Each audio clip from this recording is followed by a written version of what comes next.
મુંબઈથી pre-active sim card સુરતમાં વેચાણ કરવા આવતા મુંબઈના 3 શખ્સોને સારોલી પોલીસે ડમી ગ્રાહકની મદદથી ઝડપી પાડ્યા છે, જેની પાસેથી 5.4 લાખના 672 પ્રી-એક્ટિવ સિમ કાર્ડ મળી આવ્યા છે. આરોપી પાસેથી 4 મોબાઈલ કબજે કર્યા છે. મુંબઈના મુકેશ અને ભગવાને પ્રી-એક્ટિવ સિમ આપ્યા હતા. આ સિમ કાર્ડ દુબઈ ખાતે મોકલવામાં આવતા હોવાની પણ શક્યતા પોલીસને લાગી રહી છે. પોલીસે ત્રણેય આરોપીઓની ધરપકડ કરી મંગળવાર સુધીના રિમાન્ડ મેળવ્યા છે. સાથે 2 સૂત્રધારોને પકડવા પોલીસની ટીમ મુંબઈ રવાના કરવામાં આવી છે.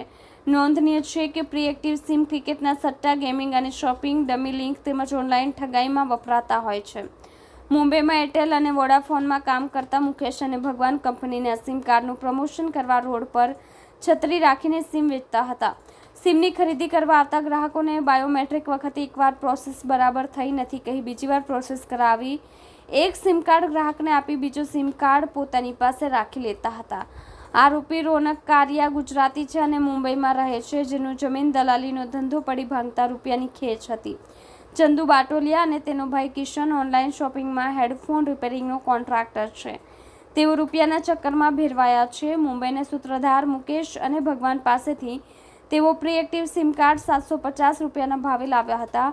સુરતમાં એક સિમ પર 400 કમિશન લઈને 1150માં વેચવાના હતા, જેથી 672 સિમ વેચાણ કરીને 2.68 લાખ કમાઈને સરખે ભાગે વહેંચવાના હતા. સુરત શહેરના સારોલી પોલીસ સ્ટેશનમાં ફરજ બજાવતા 2 પોલીસ કર્મચારીઓ યશપાલસિંહ અને પ્રતાપસિંહ, આ બંનેની ઇન્ફોર્મેશન મળી હતી કે મુંબઈથી કેટલાક વ્યક્તિઓ પ્રી એક્ટિવેટેડ સિમ કાર્ડ વેચવા માટેનું આયોજન કરી રહ્યા છે. તે માટે તેઓ એક ડમી ગ્રાહક ઉભો કરી અને પછી આ મુજબનું એક આયોજન કર્યું હતું કે જેમાં આ પ્રી એક્ટિવ સિમ કાર્ડ વેચવા માટે લોકો મુંબઈથી આવનાર હતા.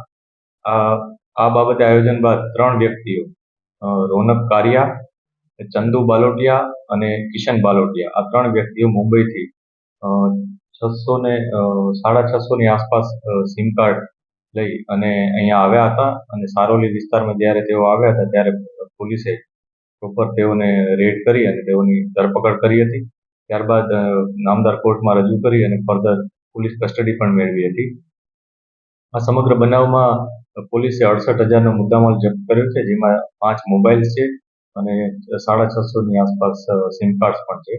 અને આ બનાવમાં અન્ય 2 વ્યક્તિઓ મુકેશ ધોલપુરિયા અને ભગવાન ગુસાઈવાર, આ 2 વ્યક્તિઓ હજી પોલીસ ગિરફ્તની બહાર છે. પોલીસ એને ધરપકડના પ્રયાસ ચાલુ કરી દીધા છે અને બીજા જે એવિડન્સીસ મળે છે તે મુજબ અમે આગળની કાર્યવાહી કરી રહ્યા છીએ. આ સિમ કાર્ડ જે છે શેના માટે યુઝ કરવામાં આવે? આ પ્રી એક્ટિવ સિમ કાર્ડ છે કે જેમાં કોઈ ગ્રાહકે પોતાનું સિમ કાર્ડ જ્યારે લેવા ગયા હોય ત્યારે તેઓ એવું કહીને, ત્યાંના માણસો એવું કહીને કહેતા હતા કે ભાઈ આ બાયોમેટ્રિકમાં પ્રોપર તમારું સિમ કાર્ડ કનેક્ટ થયું નથી, એટલે ફરીથી તમારે આ બાયોમેટ્રિક આપવું પડશે એમ કરીને સેકન્ડ વાર બીજી વાર જ્યારે બાયોમેટ્રિક યુઝ કરાવતા હતા ત્યારે તેઓ આ પ્રકારનું એક નવું સિમ કાર્ડ જનરેટ કરાવી શકતા હતા. અને આ સિમ કાર્ડને પ્રી એક્ટિવ કરી અને તેઓ અન્ય કોઈ પણ વ્યક્તિઓ કે જે લોકોને કોઈ પણ કારણસર કે જેમાં પોતાની આઈડેન્ટિટી છુપાવવી હોય અથવા અન્ય કોઈ પણ કારણસર આવા પ્રકારના સિમ કાર્ડ જેને યુઝ કરવા હોય તેને તેઓ વેચતા હતા. અને આની કિંમત પણ તેઓ નોર્મલ કરતાં વધારે જનરલી રાખતા હોય છે.